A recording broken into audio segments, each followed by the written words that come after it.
dia tonga soa atao amin'ny fandaharana Jeanne Forêt Santé aty Canada indray ianao ary dia manolotra ny fisaorana ny mpanaraka tsy tapaka ny fandaharana eto amin'ny YouTube. Ny resahantsika anio zany dia ny hoe ohatry ny ahoana izany atao hoe citoyen responsable izany na ny olom-pirenena tompona andraikitra, satria na tiantsika na tsy tiantsika dia responsable tompona andraikitra an'izao zavatra rehetra miseho eto amin'ny firenena izao isika rehetra ny malagasy na ny mpitondra na ny entina, satria io dia tsy zavatra atolaka amin'ny mpitondra irery ihany na atolaka amin'ny vahoaka irery ihany ny zany atao hoe fandraisana andraikitra izany, fa ny olom-pirenena rehetra mihitsy izany dia tompona andraikitra ao amin'ny tany misy azy. Ka ny fandaharana eto amin'ny Jeanne Forêt Santé dia miompana indrindra zany amin'ny ataontsika hoe zany hoe développement personnel, izay miompanao zany ny ataontsika hoe ny famolavolana ny olombelona iray mba hanana ny ataontsika hoe zany hoe ny maha izy azy ny olombelona iray, na amin'ny resaka personnalité na eo amin'ny resaka fahasalamana ara-batana, ara-tsaina ary ara-panahy, satria ireo no tokony izany ilofosan'ny tsirairay mba hananana an'izany atao hoe olom-pirenena zany afaka miatrika, indrindrandrindra ny ataontsika hoe afaka miatrika ny tany vaventy. Tsy mora io zavatra io, satria izay mipetraka aty amin'ny tany vaventy dia na tiantsika na tsy tiantsika dia mbola ataontsika hoe eo ambany domination an'ireo olon'ireo tsika, tsy afa-miala amin'izany zavatra zany, kanefa ny ahafahanao miala tao anatin'izay dia ny fametrahanao foana ny tenanao zany amin'ny toerana tokony isy anao,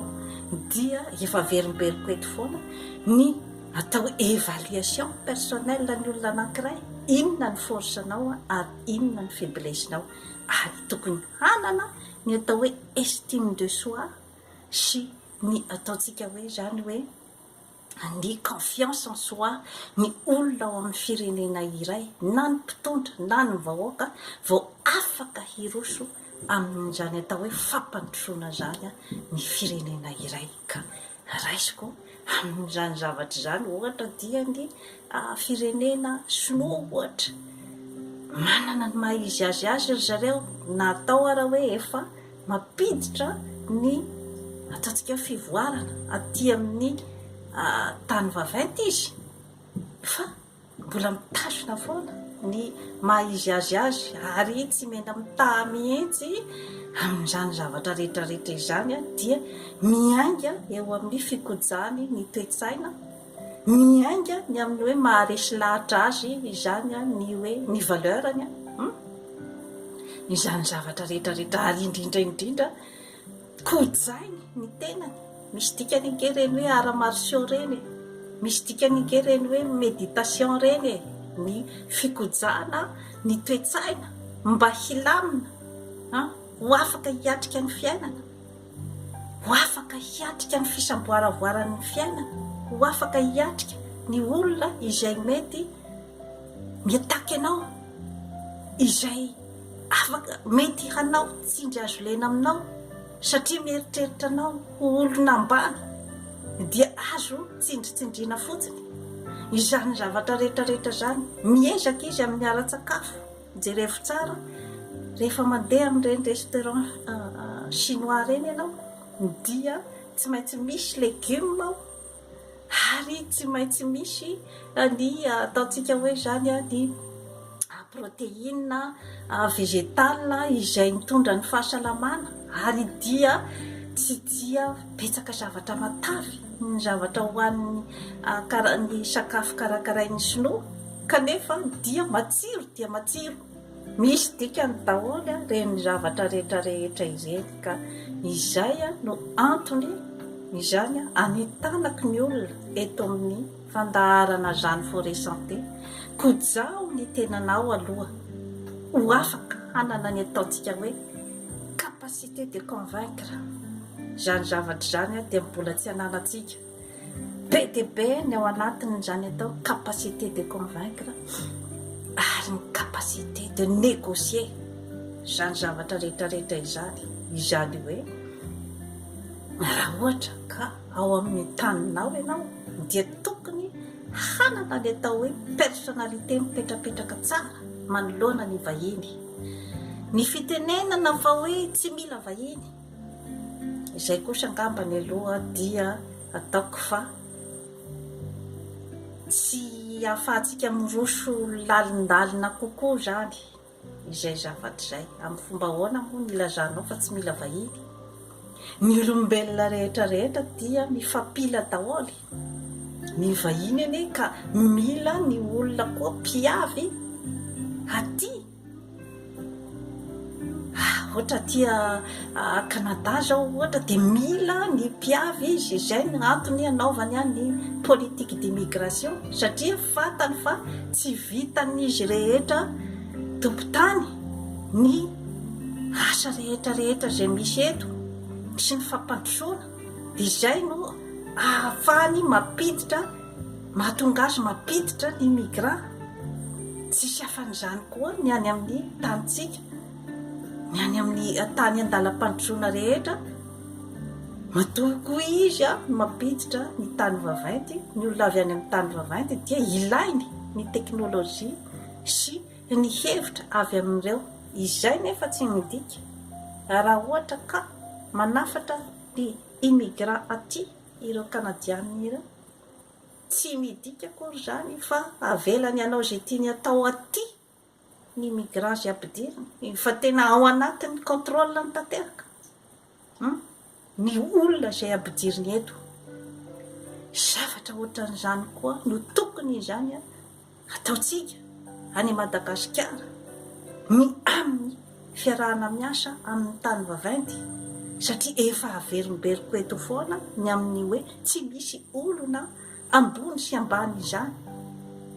fa misy ny mahambony ny olona anankiray dia misy ny mahambany azy izay no antony mahatonga ny hoe fifamenoana amin'ny fiainana. Raha ohatra ka hoe misy olona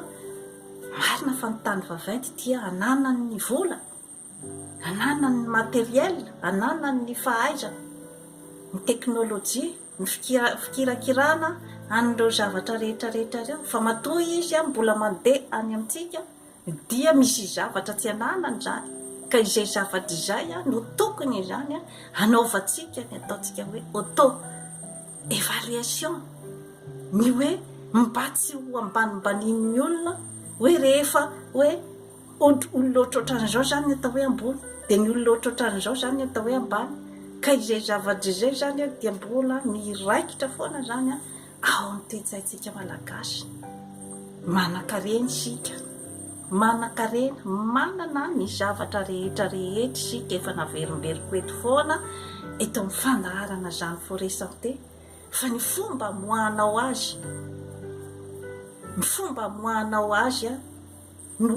eo zany no mila stratégie ary mila ihany koa zany ny ataontsika hoe étude analyse avy any amin'ny manam-pahaizana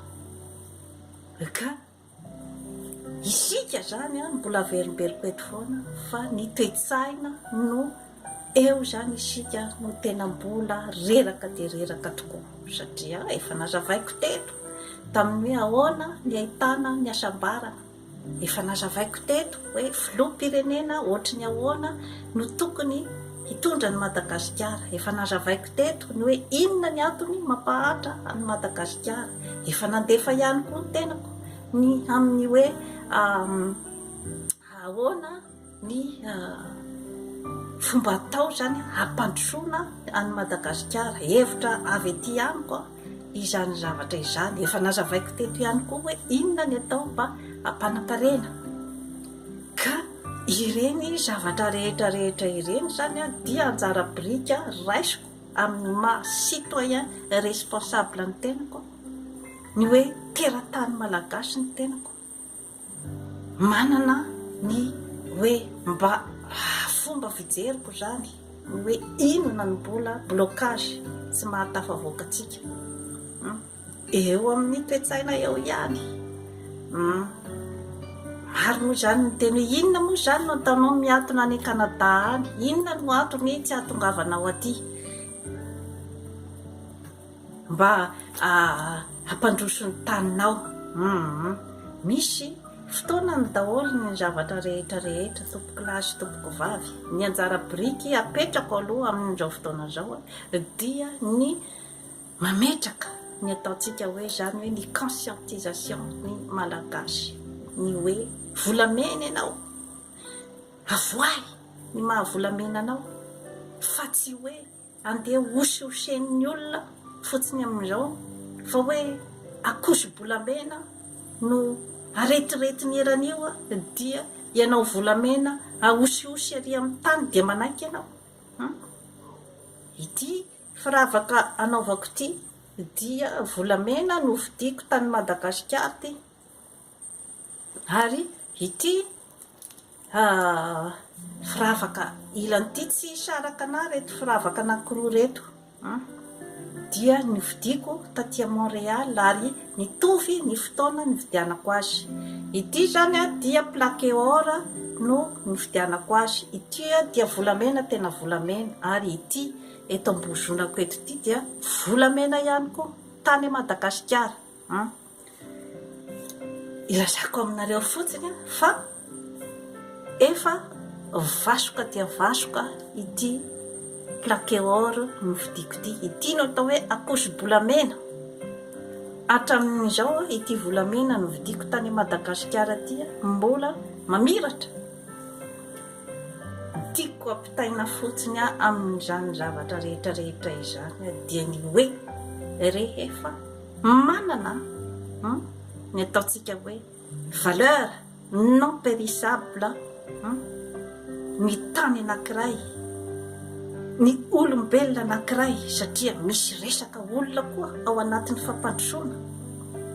dia tsy tokony ho voahosihosy ny iza niza raha ohatra ka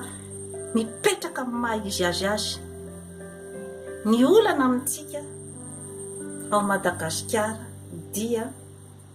voasitona daholo any amin'ny akoso-bolamena izay mamirapiratra tokoa, kanefa dia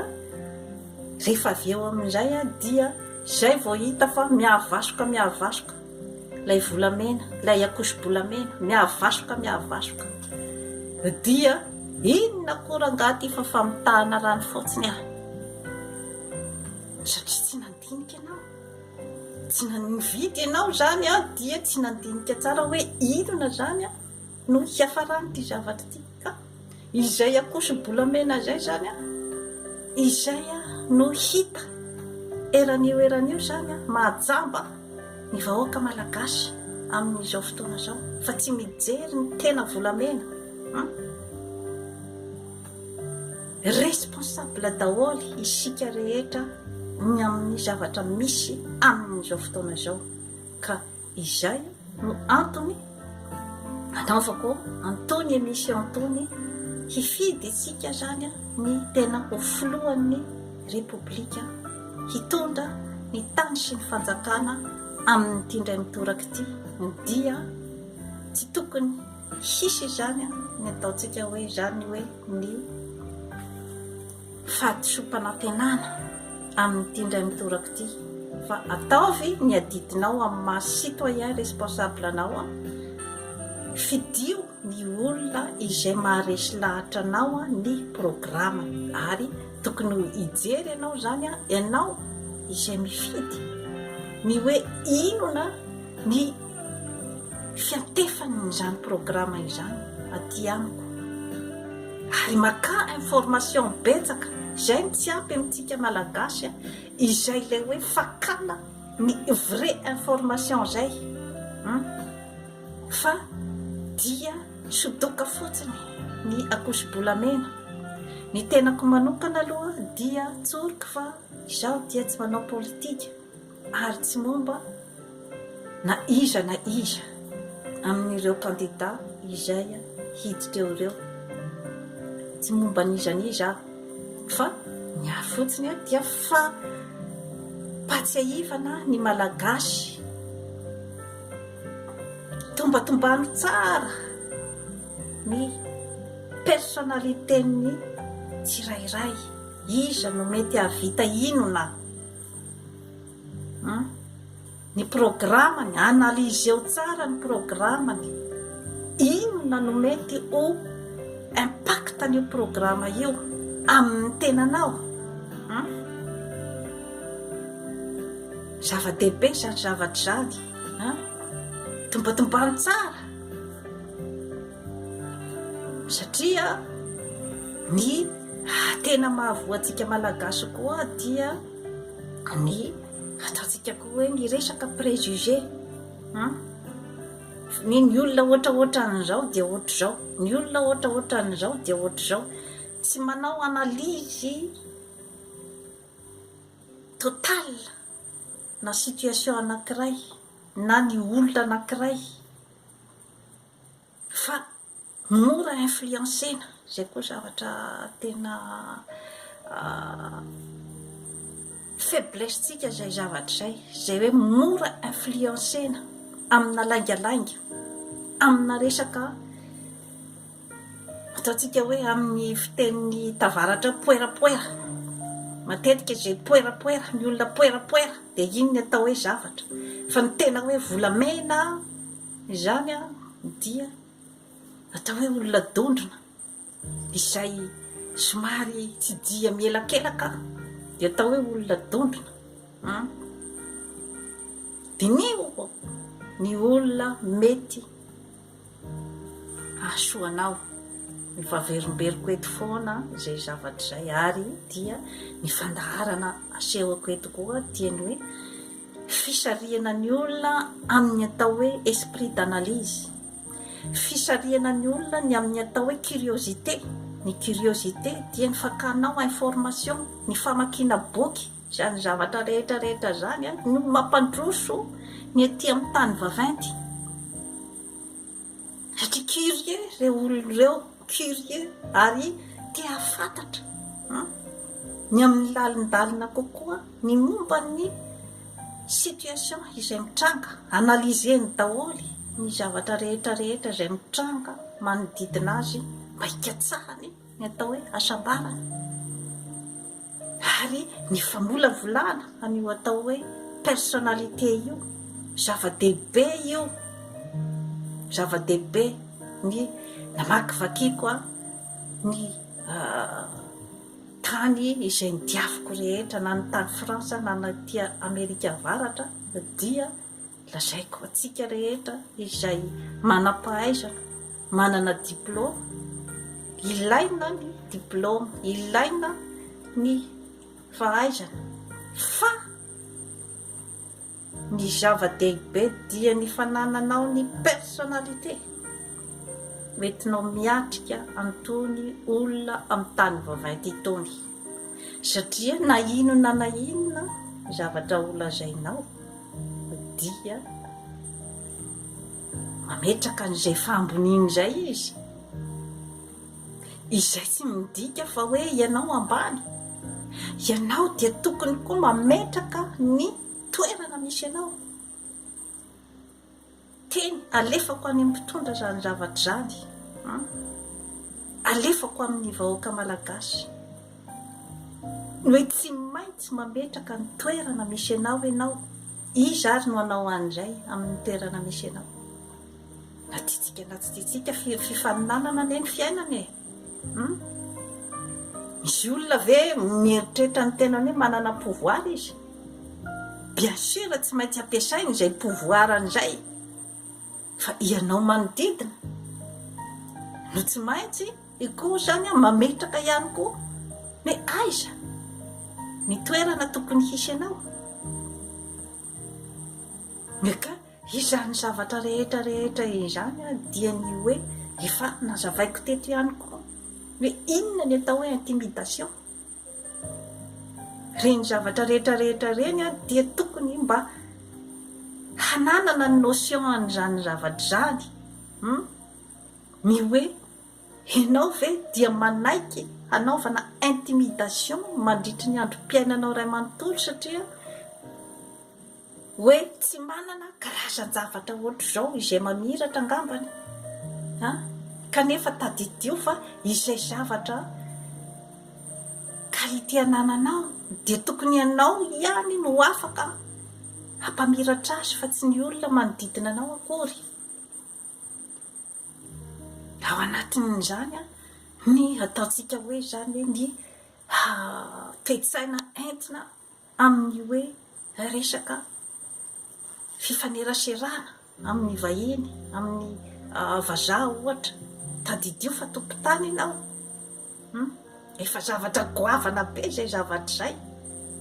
goavana be fa kalite anananao zany ny hoe mahatompon-tany ianao. Fa matetika isika zany rehefa misy vazaha tonga dia oui monsieur, oui monsieur, fa rehefa gasy mitovy aminao dia inona koa gasy mitovy amiko ane ianao kanefa tadidio fa ny gasy mitovy aminao ihany no hanana ny atao hoe sentiment d'appartenance amin'ny tany. Fa ny olona sasany ange ny vahiny haka fotsiny izay azo ny alaina ao amin'ny taninao dia mandeha miala izy mamonjy ny taniny. Tadidio zay safatray. Fa ny olona iray raha aminao, mitovy raha aminao, manana ny sentiment d'appartenance amin'ny tany ny aviany sy ny vahoaka ny aviany, ny vahoaka iray tanindrazana aminy no afaka hanana satria miainga ao anatin'izay atao hoe sentiment d'appartenance sy ny hoe fitiavana. Tenenitsika foana moa zany io resaka fitiavana io fa hoe inona ny tena dikan'ny atao fitiavana. Zany atao fitiavana zany dia mitaky zavatra maro zany. Raha ohatra ka tena hoe ny fitiavana ny tanindrazana no lazaina sy ny hoe ny fitiavana ny vahoaka mitovy aminao, ny ray tanindrazana aminao, dia ao anatin'ny ataontsika hoe fitiavana koa ny tsy fahatahorana ny fahafatesana amin'ny fitondranao ny hevitra izay tianao tena ampitaina amin'ny fametrahanao ny politika de développement izay tena hoe hampandroso ny taninao, ka tsy tsitsianao aina zany, tsy atahoranao raha latsaka amin'ny tenanao zany zavatra zany. Raha ohatra ka tena ny fitiavanao marina ny tanindrazana, fa tsy hoe ny fitiavanao ny voninahitrao sy ny fitiavanao amen'ny posinao sy ny atsaratsara fotsiny ny fiainan'ny fianakavianao. Zany zavatra rehetrarehetra izany dia toetra tokony hoe ananana izany hoe patriotisme zany, vrai patriotisme. Maro ny hoe zaraka tsisy andraraiko an'izany politika izany, zaraka tsisy andraraiko an'izany fiainanao Madagasikara ao zany. Za efa sambatra tia andafy ety, sambatra amin'ny ahoana, sambatra amin'ny ahoana amin'ny lafiny iny. Ny olona sasany zany mba avelanao andindy zany ary amin'ny taninao mba mitondrany izay anjara-pirika na hevitra na inona azonao alefa amin'ny firenenao.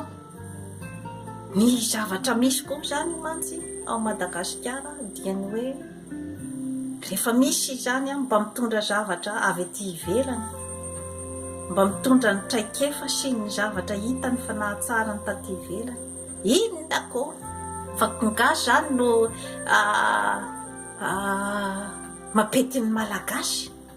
Inona koa zany zavatra avy any velany zany, tsy toetsaina malagasy zany. Mitoetra izay tsy manadiady. Raiso ny zavatra tsara, na mpandroso azy na tsara azy. Misy ny zavatra atao authentique, zavatra marina. Raha ohatra ve misy olona zay miaina ela be taty ivelany izy, tonga amin'ny toeram-piasana anankiray miexige izy ny ataontsika fahadiovana ao amin'ilay toeram-piasana, ny discipline ao amin'ilay toeram-piasana, dia matetika ny zava-misy dia inona ko io koa no mba miseho milay eto. Rehefa hoe avy any an-dafy, mipetraka tany an-dafy, dia io ve no miseho milay eto? Kapao fa tsy mamely. Zay ny zavatra misy. Dia ireny mpiarazan'olona ireny dia matetika zany izy dia miafiafy, satria tsy te atao hoe mizesta, tsy te atao hoe miseho milay, dia miafiafy ao an-joro-trano eo izy tsy masaky mandefa ny tena traikefa ananany sy ny hoe inona ny zavatra hitany taty ivelany mampandroso. Zavatra madinidinika tsy eritreretintsika le no tena mampandroso ny tany iray. Inona ko rehefa misy ny hoe directeur mba hoe miexige zavatra hoe mba ohatrin'izao zany no tiako fomba fiasan'ny olona ato mba ahitana vokatra tsaratsara kokoa. Inona ko io koa mantsy efa misy koa ny chef-ny ataontsika hoe tompon-tany izay manome influence ny manodidina rehetra. Kapao teo io, tsisy lanazy, miseho milay. Amin'ny lafiny iray koa, isika avy ety ivelany koa dia mila ihany koa mitandrina ihany koa ny amin'ny hoe tsy dia misosasosa loatra, na tonga dia hoe manambany ny olona izay mijanona tao an-tanàna, ny valala-be mady izay miandry tanàna, ka tonga dia isosasosa fa hoe hanambany an'ireo tandremo, satria eo ihany koa ny hoe izy no efa mahafantatra ny terrain,